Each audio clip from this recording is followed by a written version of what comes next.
ಶಿರೂರು ಬಳಿ ಕುಸಿದ ಗುಡ್ಡ 4ರನ್ನ ಜೀವಂತ ಸಮಾಧಿ ಮಾಡಿಬಿಟ್ಟಿದೆ. ಇನ್ನೂ 3 ಮಣ್ಣಿನಡಿ ಸಿಲುಕಾಕಿಕೊಂಡಿದ್ದಾರೆ. ಮನೆ ಮಾಲೀಕರನ್ನ ಶ್ವಾನ ಹುಡುಕಾಡ್ತಾ ಇದೆ. ಮೂಕ ಪ್ರಾಣಿಯ ಮೂಕ ರೋಧನೆ ಕರಳು ಹಿಂಡುವಂತಿದೆ. ಈ ಕುರಿತ ವರದಿ ಇಲ್ಲಿದೆ.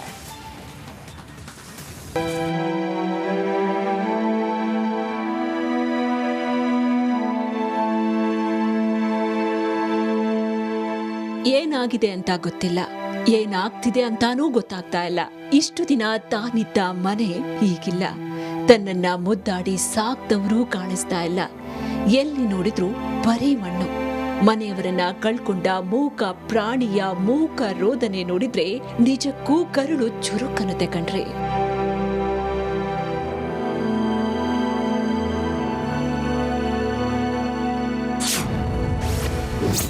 ಮನೆ ಮಾಲೀಕರಿಗಾಗಿ ಮೂಕ ಪ್ರಾಣಿಯ ಹುಡುಕಾಟ. ಶಿರೂರು ಬಳಿ ಗುಡ್ಡ ಕುಸಿತದಿಂದ ಒಂದು ಮನೆ ಭೂ ಸಮಾಧಿಯಾಗಿದೆ. ಆ ಮನೆಯಲ್ಲಿದ್ದವರು ಜೀವಂತ ಸಮಾಧಿಯಾಗಿದ್ದಾರೆ. ಅದೇ ಮನೆಯಲ್ಲಿ ವಾಸವಿದ್ದ ಶ್ವಾನ ತನ್ನ ಮನೆಯ ಮಾಲೀಕರನ್ನ ಹುಡುಕಾಡ್ತಾ ಇದೆ. 2 ದಿನದಿಂದ ಊಟ ಇಲ್ಲ, ಏನನ್ನೂ ತಿಂತಾ ಇಲ್ಲ ಶ್ವಾನ. ಮನೆಯವರನ್ನ ಕಳ್ಕೊಂಡು ಈ ಶ್ವಾನ ಮರುಕ ಪಡ್ತಾ ಇದೆ. 2 ದಿನದಿಂದ ಯಾರ ಬಳಿಯೂ ಹೋಗ್ತಾ ಇಲ್ಲ, ಆಹಾರ ಕೂಡ ಸೇವಿಸ್ತಾ ಇಲ್ಲ, ಯಾರ್ ಏನೇ ಕೊಟ್ರೂ ತಿಂತಾ ಇಲ್ಲ.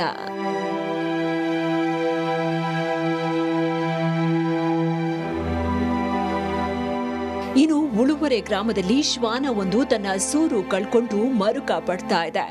ಶ್ವಾನ ವಾಸವಿದ್ದ ಮನೆ ಗಂಗಾವಳಿ ಆರ್ಭಟಕ್ಕೆ ಕೊಚ್ಚಿ ಹೋಗಿದೆ.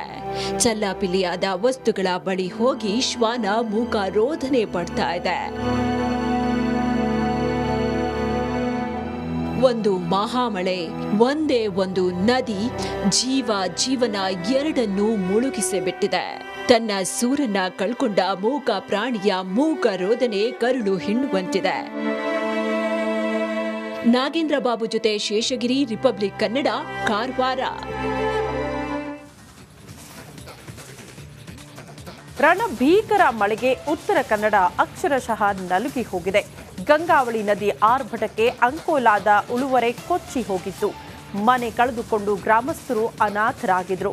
ಸಂತ್ರಸ್ತರ ಧ್ವನಿಯಾದ ನಿಮ್ಮ ರಿಪಬ್ಲಿಕ್ ಕನ್ನಡ ಸೂರಿಲ್ಲದವರಿಗೆ ಪರಿಹಾರ ಕೊಡಿಸಿದೆ. ಈ ಕುರಿತ ರಿಪೋರ್ಟ್ ಇಲ್ಲಿದೆ ನೋಡಿ. ಏನ್ ಹೇಳ್ತೀರಿ? ರಿಪಬ್ಲಿಕ್ ಕನ್ನಡ ಬಂದು ನಿಮ್ಮ ಒಂದು ಧ್ವನಿಯನ್ನ ಸರ್ಕಾರಕ್ಕೆ ಮುಟ್ಟಿಸುವಂತ ಕೆಲಸವನ್ನ ಮಾಡಿದ್ವಿ. ಇಲ್ಲ, ಹೌದು, ನಮ್ಮಳನ್ನ ನಾವು ಅವಾಗ ರಿಪಬ್ಲಿಕ್ ಕನ್ನಡಕ್ಕೆ ತೋಡ್ಕೊಂಡಾಗ 2 ಗಂಟೆಗೆ ಸುದ್ದಿ ಮೂಡಿಸಿದ್ದು, 6 ಗಂಟೆಗೆ ಎಲ್ಲ ಸಚಿವರು ಮಿನಿಸ್ಟರ್ ಎಲ್ಲ ಬಂದು ಇಲ್ಲಿ ನೋಡೋಗಿದ್ದಾರೆ. ನಾವು ಇದರಿಂದ ರಿಪಬ್ಲಿಕ್ ಕನ್ನಡಕ್ಕೆ ಯಾವಾಗಲೂ ಚಿರಋಣಿಯಾಗಿರ್ತೀವಿ ಅಂತ ನಾವು ಹೇಳಲಿಕ್ಕೆ ಇಷ್ಟಪಡ್ತೀವಿ. ಹರ್ಷ, ಉಳುವರೆ ಗ್ರಾಮಸ್ಥರ ಮೊಗದಲ್ಲಿ ಹರ್ಷ. ಸೂರು ಕಳೆದುಕೊಂಡು ದಿಕ್ಕು ತೋಚದೆ ಪರದಾಡ್ತಿದ್ದವರ ಮೊಗದಲ್ಲೇ ಮಂದಹಾಸ. ಮನೆಯಿಲ್ಲದೆ ಕಂಗಾಲಾಗಿದ್ದ ಜನರಲ್ಲೇ ಸಮಾಧಾನದ ನಿಟ್ಟುಸಿರು. ಉಳುವರೆ ಗ್ರಾಮಸ್ಥರ ಈ ನಗುವಿಗೆ ಕಾರಣವಾಗಿದ್ದು ನಿಮ್ಮ ರಿಪಬ್ಲಿಕ್ ಕನ್ನಡ.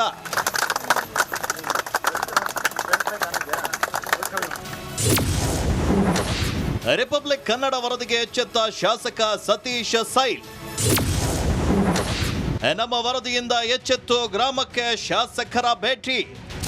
ಮಹಾಮಳೆಗೆ ಉತ್ತರ ಕನ್ನಡ ಜಿಲ್ಲೆಯ ಅಂಕೋಲಾ ತಾಲೂಕಿನಲ್ಲೇ ಗಂಗಾವಳಿ ನದಿ ರೌದ್ರ ರೂಪವನ್ನ ತಾಳಿದೆ. ಬೋರ್ಗರೆದ ನದಿ ನೀರು ಉಳುವರೆ ಗ್ರಾಮಕ್ಕೆ ನುಗ್ಗಿ 5ಕ್ಕೂ ಹೆಚ್ಚು ಮನೆಗಳನ್ನ ಕೊಚ್ಚಿಕೊಂಡು ಹೋಗಿದೆ. ಸೂರು ಕಳೆದುಕೊಂಡ ಗ್ರಾಮಸ್ಥರು ಅನಾಥರಾಗಿದ್ರು. ಸಂತ್ರಸ್ತರ ಧ್ವನಿಯಾದ ರಿಪಬ್ಲಿಕ್ ಕನ್ನಡ ಈ ಬಗ್ಗೆ ನಿರಂತರವಾಗಿ ವರದಿಯನ್ನ ಪ್ರಸಾರ ಮಾಡಿತ್ತು. ನಮ್ಮ ವರದಿಯಿಂದ ಎಚ್ಚೆತ್ತ ಅಂಕೋಲಾ ಶಾಸಕ ಸತೀಶ್ ಸೈಲ್, ಜಿಲ್ಲಾ ಉಸ್ತುವಾರಿ ಸಚಿವ ಮಂಕಾಳ ವೈದ್ಯ ಹಾಗೂ ಜಿಲ್ಲಾಧಿಕಾರಿಗಳು ಉಳುವರೆ ಗ್ರಾಮಕ್ಕೆ ದೌಡಾಯಿಸಿದ್ರು.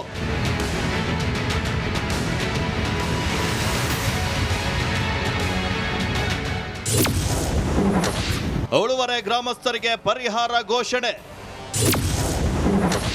ಸೂರಿಲ್ಲದವರಿಗೆ 1.2 ಲಕ್ಷದ ಚೆಕ್ ವಿತರಣೆ. ಸೂರು ಕಳೆದುಕೊಂಡ 3 ಶಾಸಕರು ಹಾಗೂ ಉಸ್ತುವಾರಿ ಸಚಿವರು ಸ್ಥಳದಲ್ಲೇ 1,20,000 ರೂಪಾಯಿ ಚೆಕ್ ಅನ್ನ ವಿತರಿಸಿದ್ರು. ಸೂರು ಕಳೆದುಕೊಂಡವರಿಗೆ 1 ಲಕ್ಷ ನೆರವನ್ನ ನೀಡುವುದಾಗಿ ಘೋಷಿಸಿದ್ರು.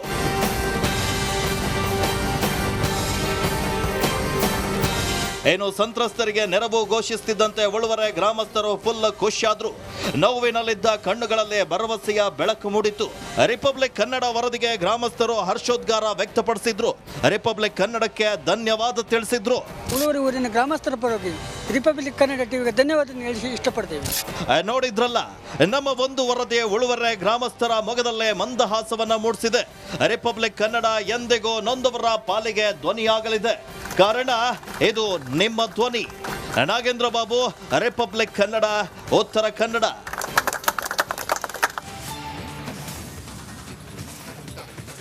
ಗಣೇಶೋತ್ಸವ, ಕೃಷ್ಣ ಜನ್ಮಾಷ್ಟಮಿಗೆ ರಾಜ್ಯದಲ್ಲಿ ತಯಾರಿ ಜೋರಾಗಿದೆ. ಹೆಚ್ಚಾಗಿ ಇಂತಹ ಹಬ್ಬ ನಡೆಯೋದು ಶಾಲಾ ಮೈದಾನದಲ್ಲಿ. ಆದರೆ ಈ ವರ್ಷ ಹಿಂದೂಗಳ ಹಬ್ಬಕ್ಕೆ ಅವಕಾಶ ಇಲ್ಲ ಎನ್ನುವ ಆತಂಕ ಶುರುವಾಗ್ಬಿಟ್ಟಿದೆ. ಇದಕ್ಕೆ ಕಾರಣ ಸರ್ಕಾರದ ಸುತ್ತೋಲೆ. ಈ ಕುರಿತ ರಿಪೋರ್ಟ್ ಇಲ್ಲಿದೆ.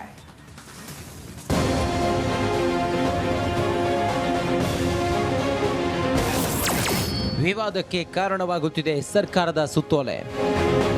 ಹೌದು, ಶಾಲಾ ಮೈದಾನ ಅಥವಾ ಶಾಲಾ ಆವರಣದಲ್ಲಿ ಶೈಕ್ಷಣಿಕೇತರ ಚಟುವಟಿಕೆಗಳಿಗೆ ಅವಕಾಶ ನೀಡಬಾರದು ಎಂಬ ಸರ್ಕಾರದ ಸುತ್ತೋಲೆ ಸದ್ಯ ಕರಾವಳಿಯಲ್ಲಿ ಆಕ್ರೋಶಕ್ಕೆ ಕಾರಣವಾಗಿದೆ. ಮುಂದಿನ ತಿಂಗಳಿಂದ ಗಣೇಶೋತ್ಸವ, ಕೃಷ್ಣ ಜನ್ಮಾಷ್ಟಮಿ ಸೇರಿದಂತೆ ಹಿಂದೂ ಧಾರ್ಮಿಕ ಕಾರ್ಯಕ್ರಮಗಳು ಶುರುವಾಗುತ್ತೆ. ಈಗಾಗಲೇ ಎಲ್ಲಾ ತಯಾರಿ ನಡೆಯುತ್ತಿದೆ. ಆದರೆ ಶಾಲಾ ಮೈದಾನದಲ್ಲಿ ಆಚರಣೆಗೆ ಅವಕಾಶ ಕೋರಿ ಮನವಿ ಸಲ್ಲಿಸಿದ್ರೆ ನಿರಾಕರಿಸಲಾಗ್ತಿದೆಯಂತೆ. ಶಾಸಕ ಹರೀಶ್ ಪುಂಜಾ ಆಕ್ರೋಶ ವ್ಯಕ್ತಪಡಿಸಿದ್ದಾರೆ. ಏನು ರಾಹುಲ್ ಗಾಂಧಿ ಅವರ ಹಿಂದೂ ವಿರೋಧಿ ನಿಲುವಿದೆ, ಅದನ್ನು ಅಕ್ಷರಶಃ ಈ ರಾಜ್ಯದಲ್ಲಿ ಅನುಷ್ಠಾನ ಮಾಡತಕ್ಕಂಥ ಕೆಲಸವನ್ನು ಸಿದ್ದರಾಮಯ್ಯ ಅವರ ಸರ್ಕಾರ ಮಾಡ್ತಕ್ಕಂಥದ್ದು. ಪ್ರಾಯಶಃ ಇವತ್ತು ಹೊರಡಿಸಿರ್ತಕ್ಕಂಥ ಇವತ್ತಿನ ಆದೇಶ ಏನಿದೆ, ಶೈಕ್ಷಣಿಕ ಸಂಸ್ಥೆಗಳಲ್ಲಿ ಬೇರೆ ಯಾವುದೇ ರೀತಿಯ ಕಾರ್ಯಕ್ರಮಗಳಿಗೆ ಅವಕಾಶ ನೀಡಬಾರದು ಎನ್ನುವಂಥದ್ದು. ಪ್ರಾಯಶಃ ಮುಂದಿನ ಒಂದು 15-20 ದಿವಸದಲ್ಲಿ ಬರತಕ್ಕಂಥ ಕೃಷ್ಣ ಜನ್ಮಾಷ್ಟಮಿ ಇರ್ಬೋದು, ಗಣೇಶೋತ್ಸವದ ಕಾರ್ಯಕ್ರಮಗಳಿಗೆ ಸಂಬಂಧಪಟ್ಟಂತೆ ಈಗಾಗಲೇ ಆ ಸಮಿತಿಯವರು ಹೋಗಿ ಶಾಲೆಗಳಲ್ಲಿ ಅನುಮತಿಯನ್ನು ಕೇಳಿದ ಸಂದರ್ಭದಲ್ಲಿ ಈ ಆದೇಶ ಸುತ್ತೋಲೆಯನ್ನು ಕೊಟ್ಟರು. ನಮಗೆ ಯಾವುದೇ ಕಾರಣಕ್ಕೂ ನಿಮಗೆ ಅನುಮತಿಯನ್ನು ಕೊಡಲಿಕ್ಕೆ ಆಗುವುದಿಲ್ಲ ಅಂತ ಹೇಳುವಂಥ ಕಾರಣವನ್ನು ಕಾಂಗ್ರೆಸ್ ಸರ್ಕಾರ ಹಿಂದೂ ವಿರೋಧಿ ನೀತಿ ಅನುಸರಿಸುತ್ತಿದೆ ಅಂತ ಹರೀಶ್ ಪುಂಜಾ ಕಿಡಿಕಾರಿದ್ದಾರೆ. ಹಿಂದಿನಿಂದಲೂ ಹಿಂದೂಗಳ ಕೆಲವೊಂದು ಹಬ್ಬಗಳನ್ನ ಶಾಲಾ ಮೈದಾನದಲ್ಲೇ ನಡೆಸಿಕೊಂಡು ಬಂದಿದ್ದೇವೆ. ಈಗ ಯಾಕೆ ಆಚರಣೆ ಮಾಡಬಾರದು? ಈ ಬಾರಿಯೂ ಹಿಂದೆ ನಡೆದಂತೆ ಆಚರಣೆಗಳು ನಡೆಯುತ್ತೆ. ಸರ್ಕಾರ ಅವಕಾಶ ನೀಡದೇ ಇದ್ರೆ ಹೋರಾಟ ನಡೆಸುತ್ತೇವೆ ಅಂತ ಎಚ್ಚರಿಕೆ ನೀಡಿದ್ದಾರೆ. ಗಣೇಶೋತ್ಸವ ನಿನ್ನೆ ಶುರು ಮಾಡಿದ್ದಲ್ಲ, ಅಷ್ಟಮಿ ನಿನ್ನೆ ಶುರು ಮಾಡಿದ್ದಲ್ಲ. ಅನೇಕ ವರ್ಷದಿಂದ ಆ ಶಾಲೆಗಳಲ್ಲಿ ಗಣೇಶೋತ್ಸವ, ಅಷ್ಟಮಿ ಕಾರ್ಯಕ್ರಮಗಳು ಆಗ್ತಾ ಇರತಕ್ಕಂಥದ್ದು. ಸೊ ಇತಿಹಾಸ ಇರತಕ್ಕಂಥ ಕಾರ್ಯಕ್ರಮ, ಇನ್ಯಾವುದೋ ಧಾರ್ಮಿಕ ಭಾವನೆಗಳಲ್ಲ. ಒಟ್ನಲ್ಲಿ ಗಣೇಶೋತ್ಸವದ ತಯಾರಿ ಈಗಾಗಲೇ ಶುರುವಾಗಿದೆ. ಆದರೆ ಸರ್ಕಾರದ ಈ ನಿರ್ಧಾರ ಗಣೇಶೋತ್ಸವ ನಡೆಸುವ ಆಡಳಿತ ಮಂಡಳಿಯನ್ನು ಗೊಂದಲಕ್ಕೆ ಸಿಲುಕಿಸಿರೋದಂತೂ ಸುಳ್ಳಲ್ಲ. ಕ್ಯಾಮ್ರಾ ಪರ್ಸನ್ ದಿವಾಕರ್ ಪದ್ಮುಂಜಾ ಜೊತೆ ದಿನೇಶ್ ಕಾಶಿಪಟ್ನ, ರಿಪಬ್ಲಿಕ್ ಕನ್ನಡ, ಮಂಗಳೂರು. ಕ್ಯಾಪ್ಟನ್ ಅರ್ಜುನ್ನ ಕೊಂದಿದ್ದು ಯಾರು? ಅವ್ರ ನರೇಟಿವ್ ಎಲ್ಲಿ ತಂದಿಟ್ಟಿದ್ದಾರೆ ಅಂತಂದ್ರೆ ಸಂಪತ್ತನ್ನ ಹಂಚಿಬಿಡೋದು ಅಂತ. ಇದು ಸ್ಟುಡಿಯೋ ಟಿಪ್ಪು ಜಯಂತಿ ಮಾಡಕ್ಕೆ ಅವ್ರಿಗೆ ಖಂಡಿಸಿದ್ರು. Very nice. ಯಾರು ತಪ್ಪು ಮಾಡಿರೋದಿಲ್ಲಿ? ಓಲೈಕೆ ಹೇಳಿಕೆ ಇದು ಅಂತ ಹೇಳಿ ಯಾಕೆ ಪರಿಗಣಿಸಬಾರದು? I.N.I. ಇದು ವೇದಿಕೆ, ಇದು ಫೋಟೋ ಎಲ್ಲರಿಗೂ ಒಂದು ಟೈಮ್. ನಿಮ್ಮ ಸಮಯ ಮುಗಿದಿದೆ. ಅವ್ರು ಹೇಳೋಕ್ಕಿಂತ ಮುಂಚೆನೆ ಹೇಗೆ ಪ್ರತಾಪ್ ಸಿಂಹ ಪಾಸ್ ಕೊಟ್ಟಿದಂತ ಆಗ್ಲಿ ಡಿಕ್ಲೇರ್ ಆಗೋಗಿತ್ತು ಅಂತ ನನಗೊಂದು ಡೌಟ್ ಬಂತು. ಸಾಕು ನಿಲ್ಸಿ. ಕೆಟ್ಟ ಪದ ಬಳಕೆ ಕಾಂಪಿಟೇಷನ್ ಇಟ್ಟಿಲ್ಲ ನಾವಿಲ್ಲಿ.